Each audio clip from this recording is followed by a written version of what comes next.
సుబన్నా, ఏమిటి ఈ హడావుడి? యజ్ఞం అంటే ద్వారా గురుగారు కూడా వచ్చారు. నమస్కారం గురుగారు. ఆయుష్మాన్ భవ. సీమలో కరువు ఉంది కదా, వర్షాలు పడాలంటే యజ్ఞం చెయ్యాలి. అది నువ్వే చెయ్యాలి. తప్పకుండా. వెళ్ళు. నరసింహ, అమ్మా. ఈ బట్టలు కట్టుకునిరా. అలాగే. నువ్వు చెప్పు. నువ్వే చెప్పక్క. నువ్వే చెప్పమ్మా. అమ్మా, పెళ్లి కాని వాళ్ళు యజ్ఞం చేయకూడదు అంటారు కదా, మరి నేనెలా చేయగలను? నీకు చిన్నప్పుడే పెళ్లి జరిగింది. 6 ఏళ్ల వయసులోనే సిద్ధమ్మతో జరిగింది.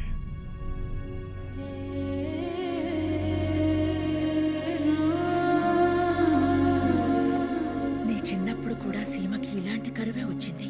జాతకరీత్యా నువ్వే యజ్ఞం చెయ్యాలన్నారు. తప్పని